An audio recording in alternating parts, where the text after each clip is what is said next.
UP परिवहन विभाग ने बड़ा फैसला लिया है। राज्य में 2017 से 2021 तक बने 30 लाख से ज्यादा ई चालान अब कानून के तहत खुद से समाप्त माने जाएंगे। यानी जिन चालानों पर कोर्ट से कार्रवाई लंबित थी या जो समय सीमा से बाहर हो चुके हुए अब मान्य नहीं रहेंगे। इस कदम से वाहन मालिकों को बड़ी राहत मिलेगी।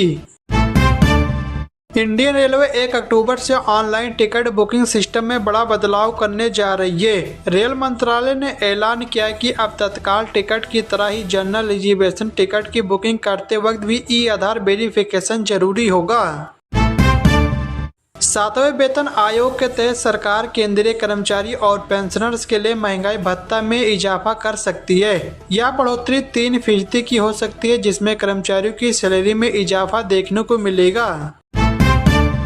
सरकार ने ड्रोन पर लगने वाले जीएसटी को बड़ा राहत देते हुए अब सभी प्रकार के ड्रोन पर सिर्फ 5% टैक्स कर दिया है। पहले इन पर 18 से 28% तक जीएसटी लगता था। इस फैसले से घरेलू निर्माण को बढ़ावा मिलेगा और एग्रीकल्चर से लेकर रक्षा तक इनके उपयोग में तेजी आएगी। सरकार इसे आत्मनिर्भर भारत और मेक इन इंडिया मिशन को आगे बढ़ाने वाला कदम मान रही है।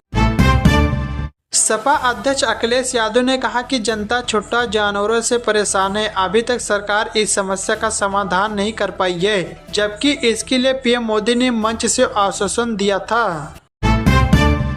यूपी में रामनगरी अयोध्या में 10 करोड़ की लागत से तैयार हो रहे वैक्स म्यूजियम में रामायण के 50 पात्रों के साथ ही भारत रत्न पूर्व राष्ट्रपति एपीजे अब्दुल कलाम, पूर्व प्रधानमंत्री अटल बिहारी वाजपेयी और प्रधानमंत्री नरेंद्र मोदी के स्टैचू होंगे।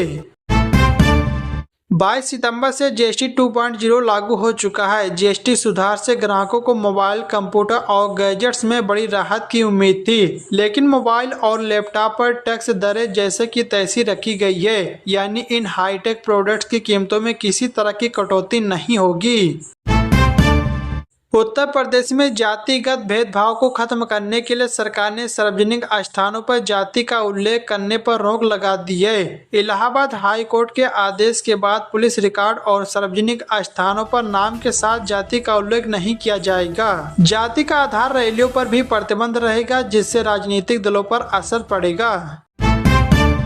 सोना 2380 रुपये बढ़कर 1,12,000 के ऑल टाइम हाई पर। वहीं चांदी 1,32,000 किलो के रिकॉर्ड पर पहुंची है। इस साल सोना 36,000 रुपये महंगा हो चुका है।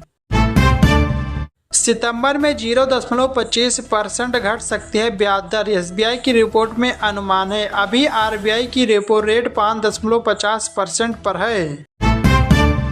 अगर आप फोन पे, पेटीएम, क्रेडिट और अमेजॉन पे जैसे मोबाइल ऐप से अपने घर का किराया देते हैं तो अब ऐसा नहीं कर पाएंगे, क्योंकि रिजर्व बैंक ऑफ इंडिया यानी कि आरबीआई ने भुगतान सेवाओं से जुड़े नए नियम लागू किए हैं। नए नियमों के तहत फिटनेट प्लेटफॉर्म ने अपनी एप्स पर क्रेडिट कार्ड से रेंट पेमेंट सर्विस बंद कर दी है।